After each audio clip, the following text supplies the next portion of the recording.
Good evening, I'm Prasad and you're watching Kini News, the show that brings you today's biggest stories. One DAP MP was ejected from Parliament today because he had one question. Why is Najib Abdul Razak, a person who allegedly has not paid more than R1 billion in taxes, allowed to leave the country, when most Malaysians who don't pay the taxes are blacklisted by the IRB? Jelutong MP Arasan Rare urged the government to explain why former Prime Minister Najib Abdul Razak was not blacklisted from travelling abroad by the Inland Revenue Board for not paying nearly R1.7 billion in income tax. The DAP lawmaker had interjected during Finance Minister Tengku Zafrul Aziz's winding-up speech for the committee stage of his ministry's allocation under Budget 2022 in the Dewan Rakyat today. Zafrul had responded that it was the court's decision to allow Najib to travel to Singapore. However, Rare said he was not referring to the court's decision.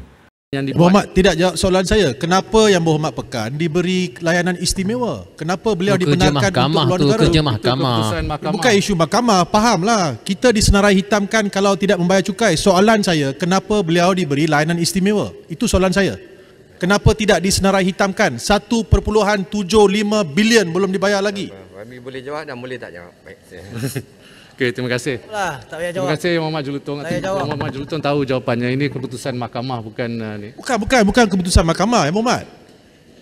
Yang Berhormat tahu bahawa kalau tidak membayar cukai, beliau akan secara automatik disenarai hitamkan. Banyak daripada rakan-rakan saya yang merupakan peguam pernah disenarai hitamkan di lapangan terbang antarabangsa ataupun di mana-mana tempat untuk keluar negara. Kenapa tidak Yang Berhormat Pekan disenarai hitamkan?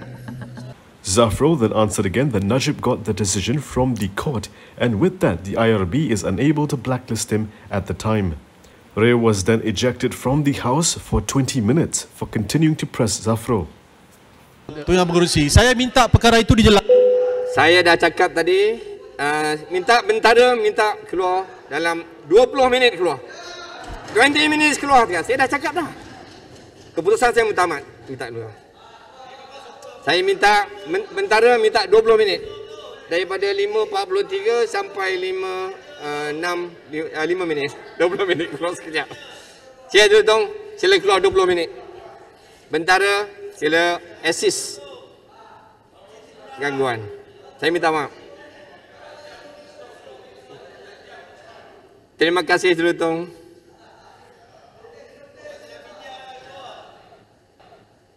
Tuan Speaker. Terima kasih Jelutong, lain kali buat lagi. Tuan Speaker, janganlah ugut orang untuk halau. Dia ganti tempat Jelutong. Jelutong dulu lagi teruk. Baling standing order dan sebagainya. Sekarang dia ganti tempat Jelutong. Sebab tu saya suruh dia. Janganlah duk main ugut begitu. Nak halau-halau itu kuasa, janganlah guna. The court has rejected Najib's request to postpone the date to deliver its verdict on his SRC International case appeal. The Court of Appeal has rejected Najib Abdul Razak's request to postpone the date the court decides on his appeal against the conviction and sentencing in the R42 million SRC International corruption case. In a letter to the former Prime Minister's lawyers, the Court of Appeal informed that the legal team's application to postpone the verdict date was not allowed. The court said, therefore, all parties should attend the Court of Appeal at Putrajaya on the fixed date. Earlier today, Najib's legal team requested for a postponement. According to his state counsel, Shafi Abdullah, Najib will be under home quarantine upon his return from a trip to Singapore on that date.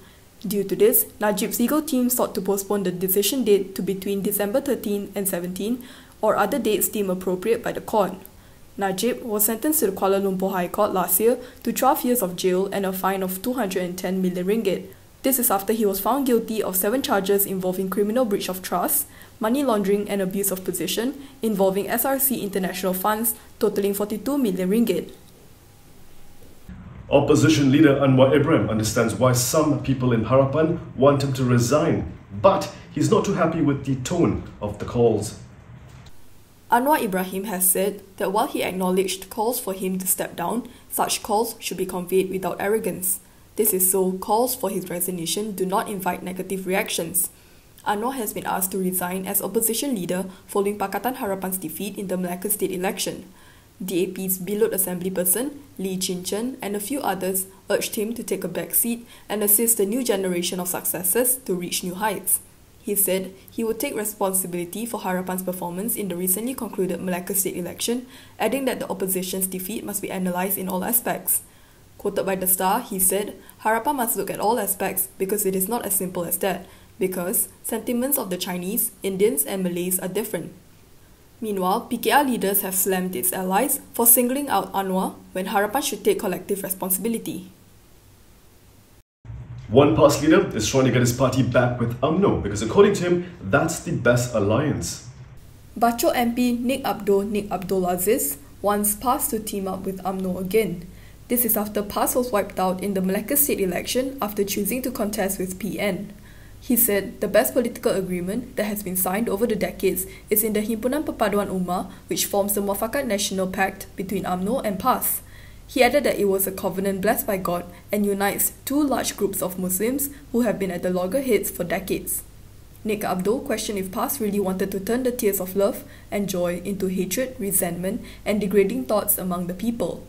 While Nik Abdul is pushing on cooperation, PAS Youth Chief Ahmad Fadli Shari and UMNO Youth Chief Ashraf Washdi Dusuki have been engaged in a war of words. Now we have a message from our sponsor. When we're back, find out what the speaker said he will do about one MP saying he was intimidated by the police.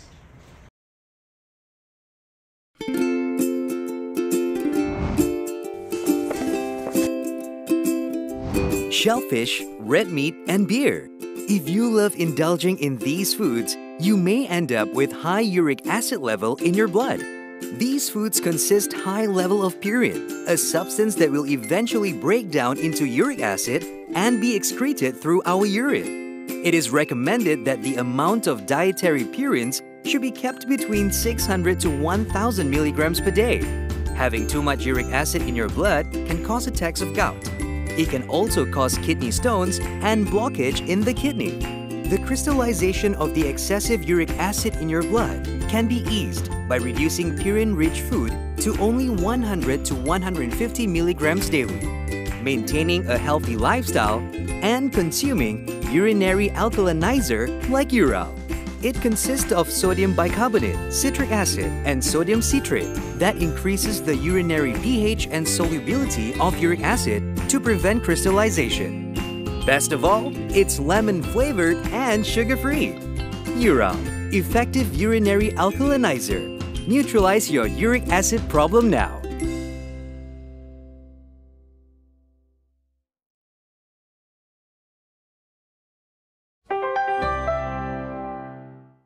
The speaker has agreed with opposition leaders to speak to the police over alleged intimidation faced by a Warisan lawmaker over a speech he gave in Parliament.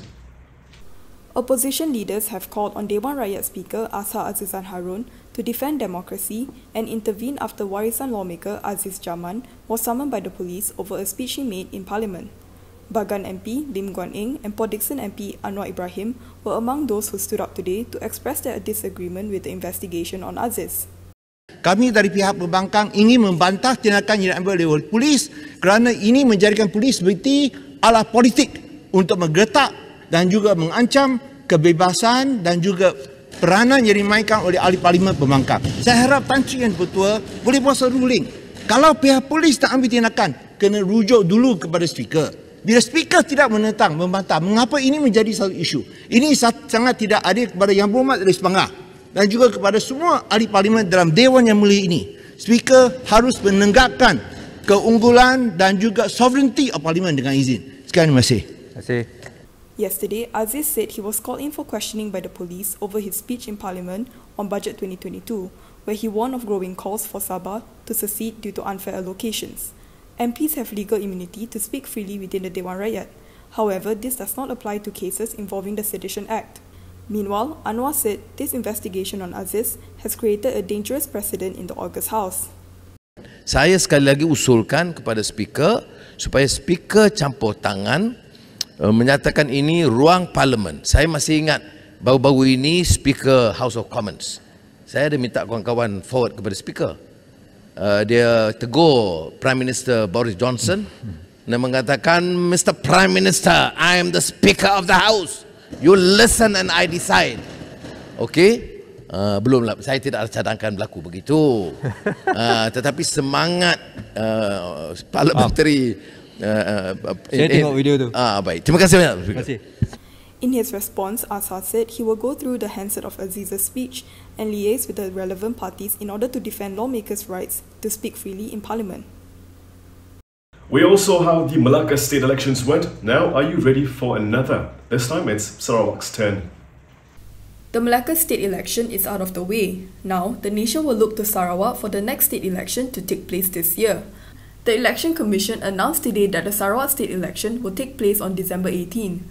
EC Chairperson Abdul Ghani Saleh also announced early voting on December 14th. Meanwhile, the nomination is set for December 6th. The State Legislative Assembly was due to dissolve automatically on June 7th following the expiry of its term, but the state poll was suspended due to the nationwide emergency to combat COVID-19, which ended on August 1st. The lifting of the localised emergency paved the way for the long-delayed Sarawak elections. The Election Commission has announced the date, but MUDA wants the Sarawak election to be pushed back. MUDA has called for the Sarawak state election to be held on January 2nd instead of December 18th. The call was made through a letter from Sarawak MUDA Chief Jeffrey Ngui to Sarawak EC Director Jasni Jubli yesterday. Ngui said that this would allow more than 100,000 new voters aged between 18 and 20 to cast their ballots in the upcoming state election. This is as the automatic registration for new voters and only 18 will come into force in January 2022. Ngui added that if the election were to be held on a later date, a downward trend of COVID-19 cases may be seen as the pandemic will be much more under control then. With Sarawak continuing to record 3-digit new COVID-19 cases daily, he raised concern that upcoming state polls may see a low voter turnout. And that is all from me today. For more stories, you can go to kinitv.com. You can also follow us on Instagram, Twitter, YouTube and Facebook for the latest news updates. If you'd like to support independent media, do consider subscribing to malaysiakini.com.